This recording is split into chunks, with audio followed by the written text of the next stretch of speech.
خواہش تو ہر بندے کی ہے کہ مجھے نبی علیہ السلام کی شفاعت نصیب ہو جائے،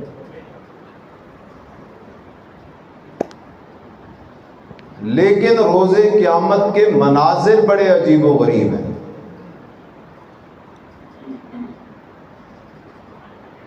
ابراہیم خلیل اللہ سلام اللہ علیہ اپنے باپ کی سفارش کر کے اسے اللہ کے عذاب سے نہیں چھڑا سکے۔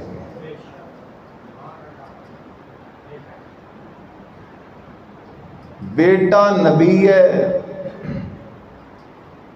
باپ جہنم جا رہا ہے۔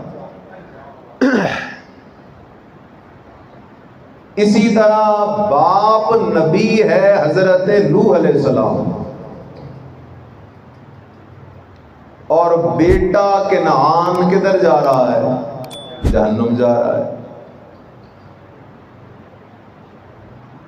خلیل اللہ اپنے باپ کو جہنم سے نہیں بچا سکے گا، اور حضرت نوح پیغمبر اپنے بیٹے کو جہنم سے نہیں بچا سکے۔ اس لیے سوچ تو صحیح کہ وہ کون سی شرط ہے، وہ کون سی بنیاد ہے، وہ کون سا مسئلہ ہے جسے سمجھے بغیر کنعان اپنے باپ نبی حضرت نوح کی شفاعت کا حقدار نہیں ٹھہر سکتا، اور آزر اپنے بیٹے نبی حضرت ابراہیم خلیل اللہ کی شفاعت سے استفادہ نہیں کر سکتا۔ وہ کون سا مسئلہ ہے؟ آؤ اس مسئلے کو بھی حل امام الانبیاء سید الانبیاء محمد الرسول اللہ سب کہتے ہیں صلی اللہ علیہ وسلم کی عدالت سے کرواتے ہیں۔ آپ علیہ السلام نے فرمایا اسعد الناس بشفاعتی یوم القیامہ، اسعد الناس بشفاعتی یوم القیامہ۔ او میرے امتیوں، قیامت کے دن میں محمد کی شفاعت کا مستحق وہ بندہ بنے گا من قال لا الہ الا اللہ مخلصا بقلبہ۔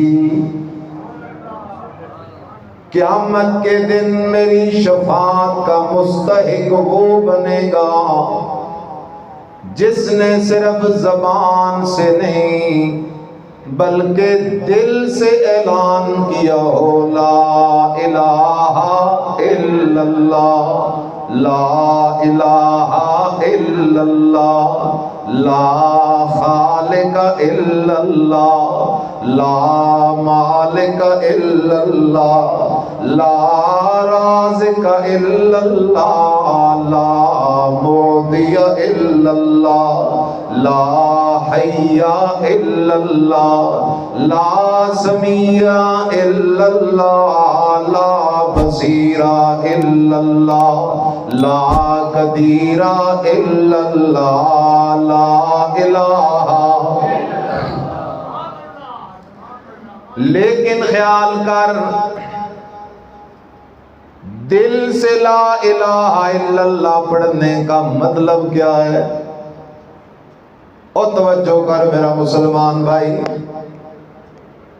جاگ کے بیٹھ ذرا، آج سمجھ تو صحیح نبی علیہ السلام کس کی شفاعت کریں گے؟ شیخ عبد القادر جیلانی رحمہ اللہ تعالی اپنی کتاب الفتح الربانی میں لکھتے ہیں اذا قلت لا الہ الا اللہ فقل اولا بقلبک ثم بلسانک۔